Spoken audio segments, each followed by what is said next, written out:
Hello dear learners, I hope all of you are doing well and following the contents of this course. In this week, we are going to start another theme which is theme 2 in this course, and the focus of this theme will be on 3 modules, module 4, 5 and module 6. In the module 4, we are going to start looking at the aspects related to accountability and control in relation to the functioning of public sector organizations. Once we are done with the module 4, we will start looking at the aspects of organizational goals, effectiveness and performance of the public sector organization, and we will conclude this module with discussion on organizational structure and its dimensions and the influence of the structure and its dimensions on the functioning of public sector organizations. So, before going ahead with the discussion on this theme, let me just give you a quick review of what we have done in the previous theme in module 1 to module 3. The focus of the theme 1 was on understanding the basic fundamentals of public management and the functioning of government and public organizations. So, we have started with the module 1 where we have looked at the various frameworks in terms of conceptual understanding of the meaning of the public management and how it is different or similar from the other related concepts such as public administration. We looked at certain kind of important conceptual understanding given by various authors. Then we also discussed about the various differences and similarities between public and private sector organization, wherein I have also talked about the distinctive characteristics of public sector organizations, and also talked about the various scopes, challenges, and the research related aspects of public management in the module 1. Then we started looking at the history of organizations because it had important implications for how organizational management is done in today's context also. So, where we have already talked about that the understanding of such evolution of the management thought was necessary to understand how management is practiced today.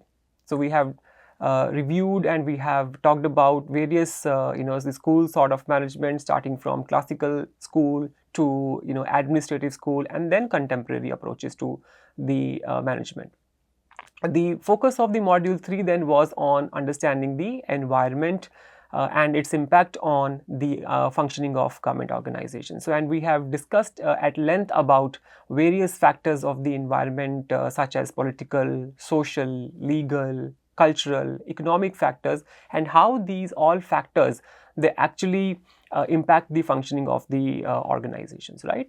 We have also looked at the aspects of competence and responsiveness values and how they also somehow influence how the government and public organizations function, right? So, this is a quick review of what we have done so that you know that how we are going to now build further in this particular course, right? So, as I have mentioned that we are going to start theme 2 in this course, and the first module in this particular theme is about accountability and control in relation to the functioning of public sector organizations, right? So, let's first of all quickly look at the contents that we are going to discuss in this particular module. So, first of all, I'll give you a little background about why we are discussing about the aspects of accountability and control, and that too specific to the functioning of public organizations, right? So, we need to understand why this particular topic we are discussing in the course entitled Public Organization and Management, right? Then I'll give you the conceptual meaning of the aspects of accountability and control.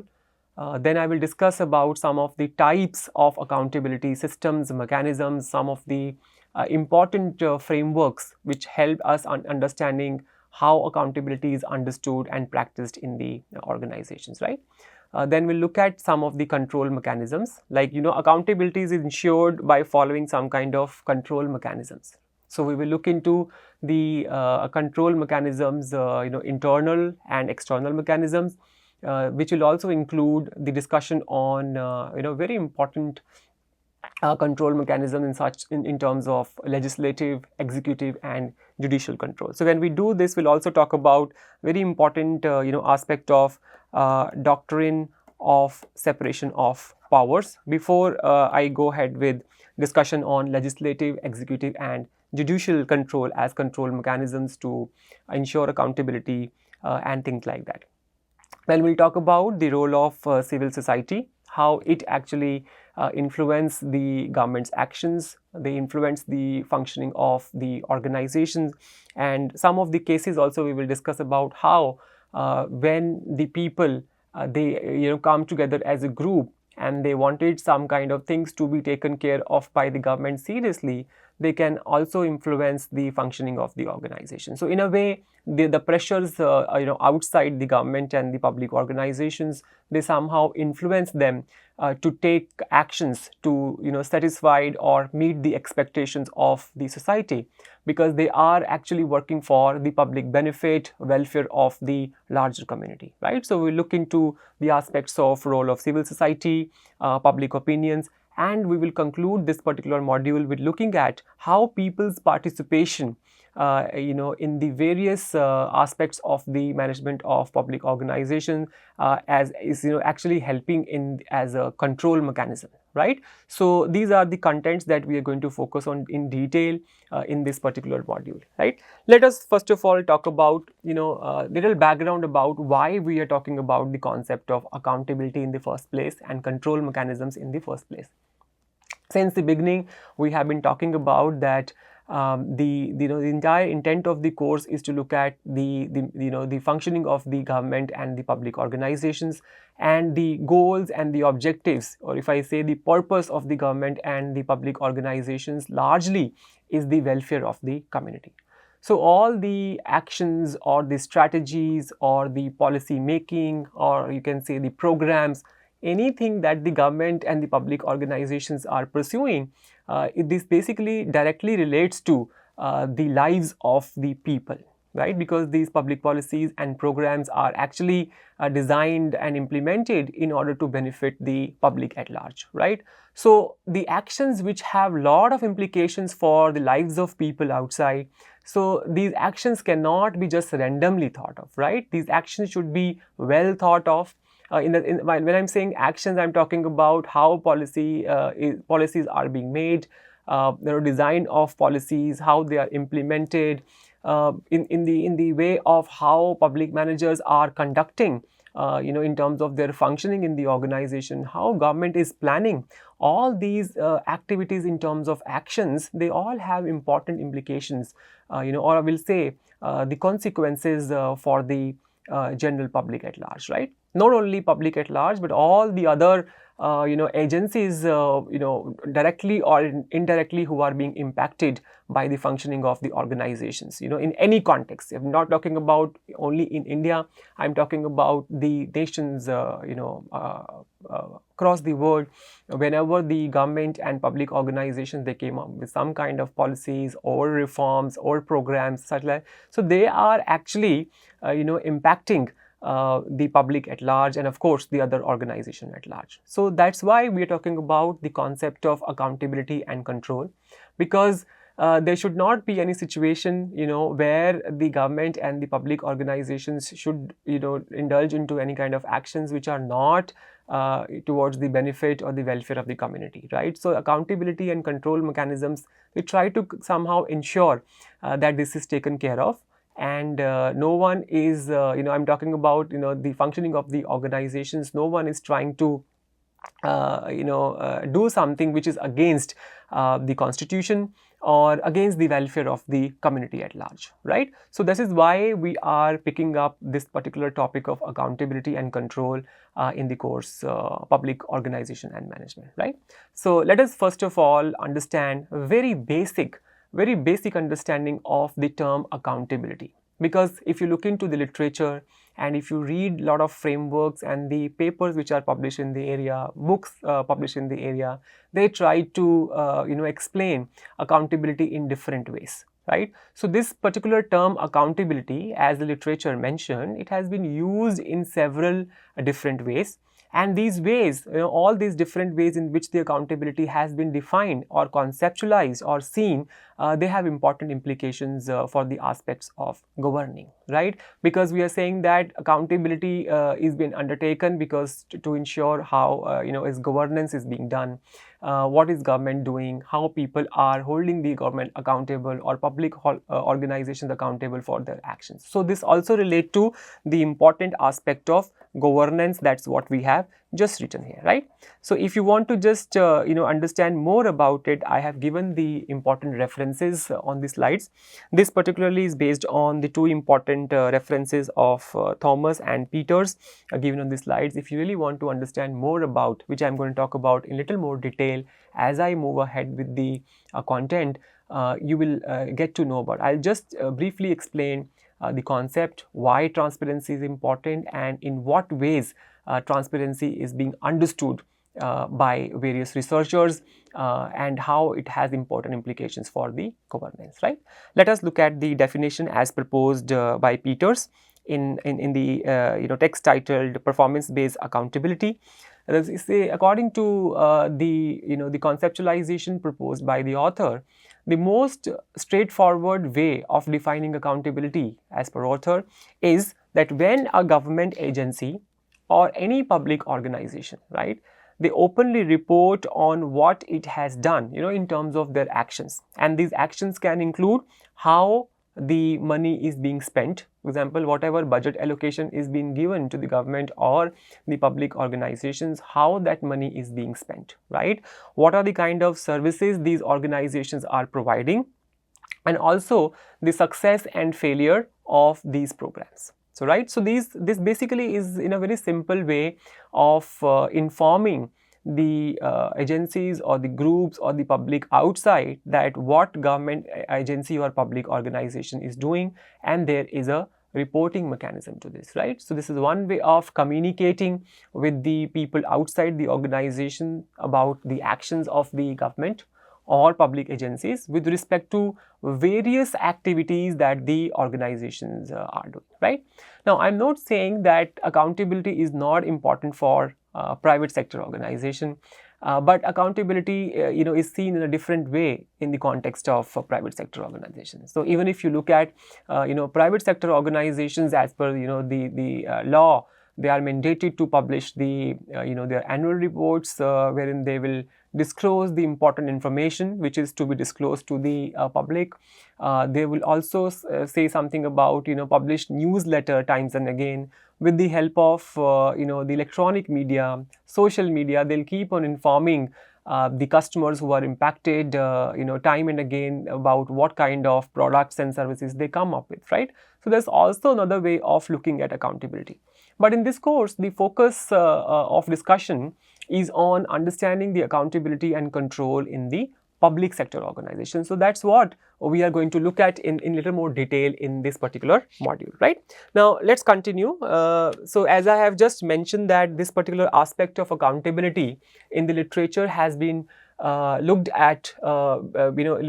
upon at in different ways, and as per the authors, this has been it has been seen in the three main different ways of looking at accountability in the public organizations, right? So they talked about accountability related to in terms of being transparent, the organizations being transparent in their action, they are responsible, and of course they are responsive in their action, right? So we will look into the details of these particular aspects one by one, that what is the meaning of transparency, what is to be done in terms of responsibility, and what about the responsiveness, right? Now, first of all, let's just look at the aspect of transparency in relation to the aspect of accountability. So when we talk about transparency, this is basically a very basic form of accountability. So in this same, what this particular transparency relates to, the reporting, the aspects of reporting. Transparency's relation to accountability is with respect to reporting. Now, this is the basic form of accountability, where an organization, let's say in our case government and public organization, they report their actions publicly, right? And how they will report that, what are the ways in which it can be done. So these reports, when they go public, from the government or the public sector organization, they include financial information, record of the finance, in terms of how budget is being spent, how money is being utilized, optimal utilization of resources. So financial information. It also provide information with respect to what kind of services are being provided, how many beneficiaries are there, and of course the outcomes of the various public policy programs, and so on and so forth. Now I would like to give an example here. If you go to the website www.data.gov.in, wherein you will see a lot of data is being shared, openly shared by the government, in the sense that, of course, look at various policies and the programs which are implemented, how they are extending benefits to the public at large, and there is some kind of data being collected. A lot of data is collected and it is being, freely available on this particular website. And this is again one way of sharing this transparent information, that what was the outcome of the public policy programs, right? How many beneficiaries are actually taking the benefits of the program, what data. For example, look at the education related data, in terms of school enrollment, enrollment in the schools, teachers.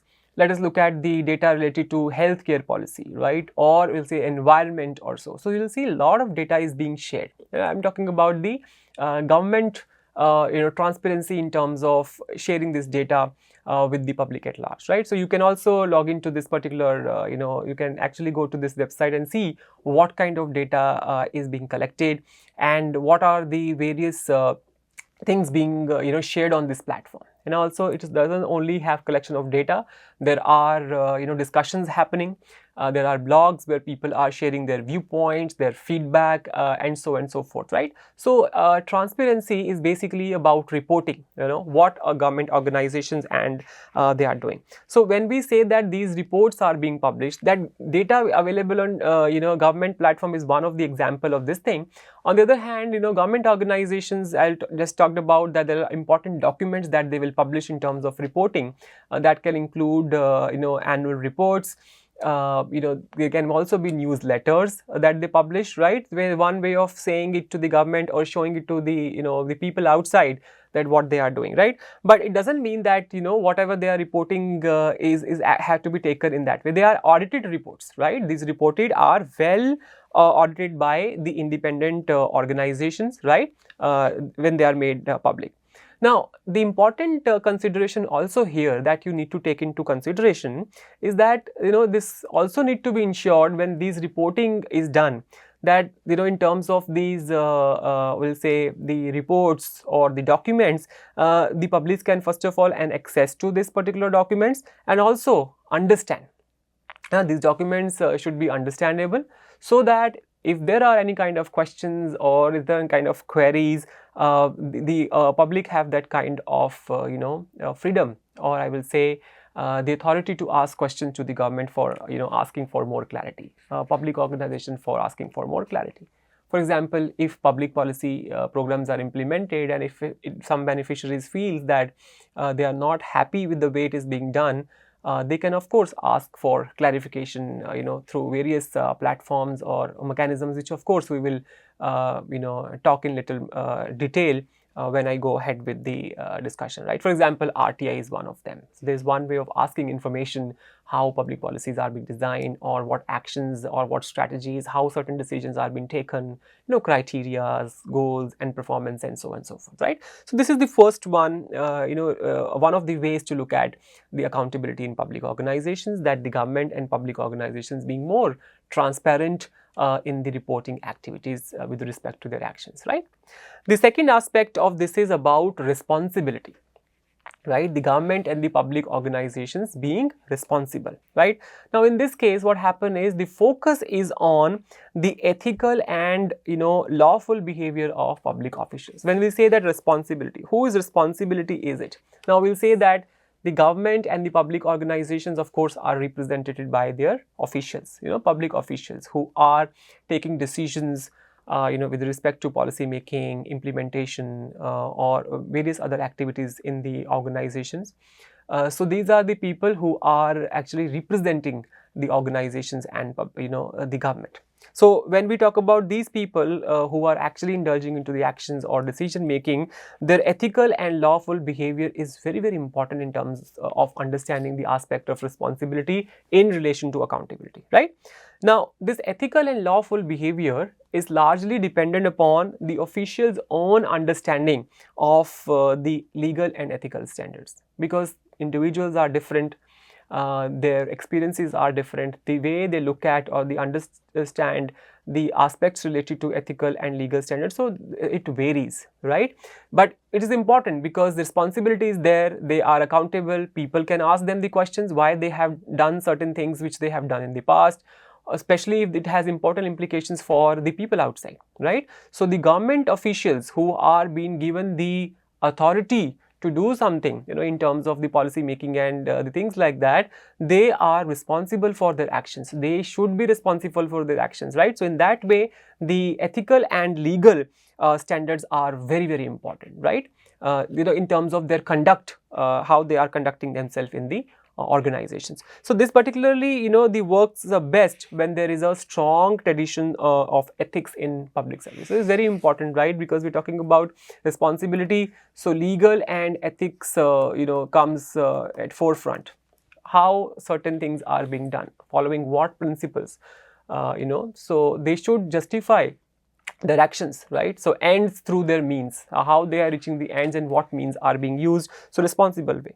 But it can also be challenging in the settings, the aspect of understanding of this ethics when there are not clear consensus on standards. We don't have those kind of very clear criteria for things. So this could be a challenging situation because it involves the clear standards and how performance indicators or things like that are taken into consideration, right? So responsibility is another important way which is related to the aspect of accountability, right? Now, third important factor, in terms of looking at the aspect of accountability is to do with responsiveness, right? Now, when we talk about the responsiveness means that how government is responding to the demands of the stakeholders, right? And in terms of the response, what is the time that they are taking in responding to the events?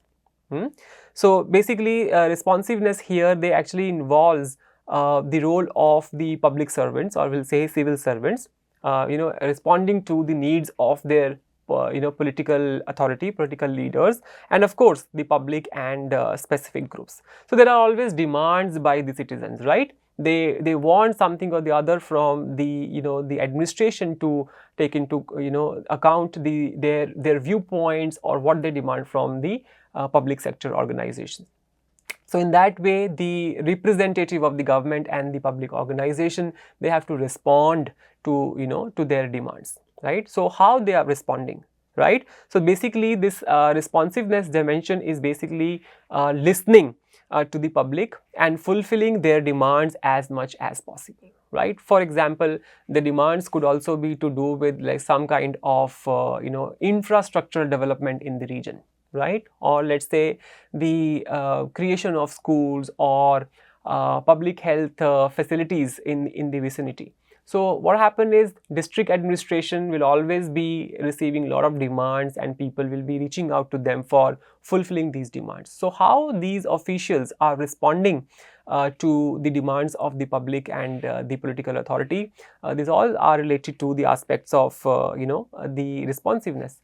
But one of the thing here is because there are a lot of stakeholders, there are a lot of people who will have their demands, there will be political authority, there are interest groups, there are people, citizens there. When they are coming with a lot of demands, these public officials often face a challenge of balancing these demands, right? For example, which kind of priorities or demands should be prioritized, right? So there's sometimes they face this kind of a challenge, and that's what we talked about the aspects of managing in the public organization. So That's another way of looking at the differences between the management of the public versus private organizations. Perhaps in private organizations the demands would not be that much conflicting, or expectations would not that be very conflicting, but in public organizations it can be a case where the public officials, they often come across the competing demands, and then they have to balance which particular goals are to be prioritized,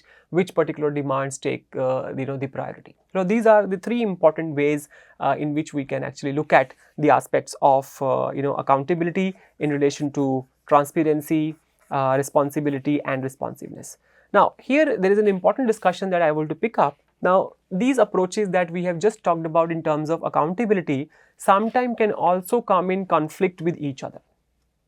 Example, transparency in conflict with responsibility, or responsibility is in conflict with responsiveness. Let's look at first of all a case of responsiveness versus, when we talk about the conflict, how they can come in the conflict. We'll look at responsiveness versus responsibility, and we have already talked about what is the meaning of responsiveness and what is the meaning of responsibility, right?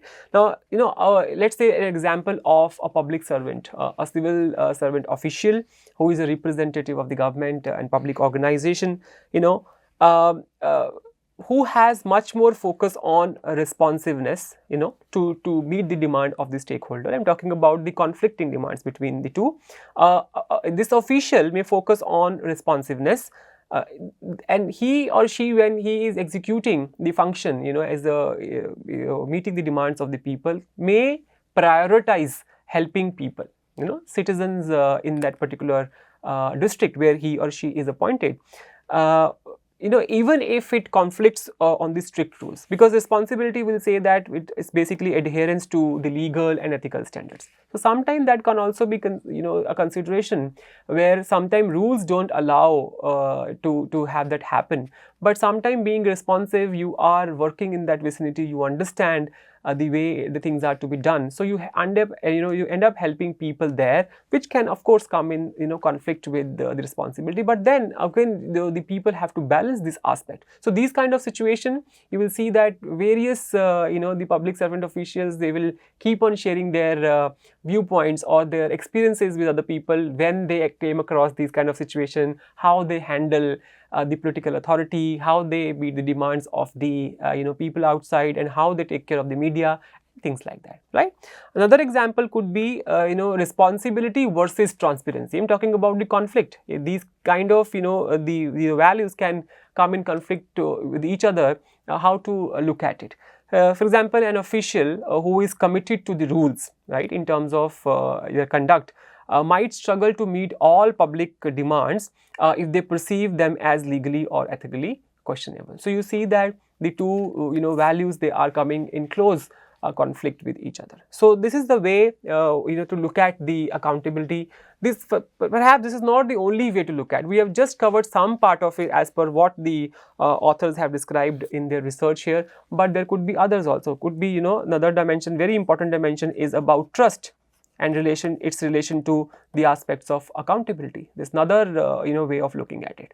So these are not the only ways of looking at accountability in public organizations, but there are others also, but we are just covering some of the important aspects here which need to be looked into, right?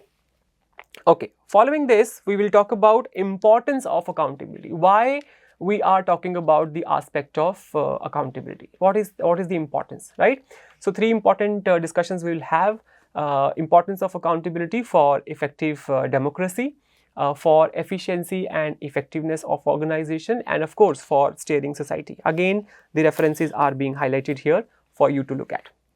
Now when we talk about for effective democracy, so when we talk about the aspect of accountability, it ensures government transparency and of course allows the public scrutiny. We talked about this thing, government being transparent in reporting activities, and then public understand what the government is trying to do, and of course when the documents are made public in terms of transparency, they are open to public scrutiny, right? This particular accountability mechanism, why it is important for effective democracy, is to basically very important for monitoring the executive power and bureaucracy, how somebody is conducting and taking care of their official duties. So accountability is also to ensure the executive power and the bureaucracies, right?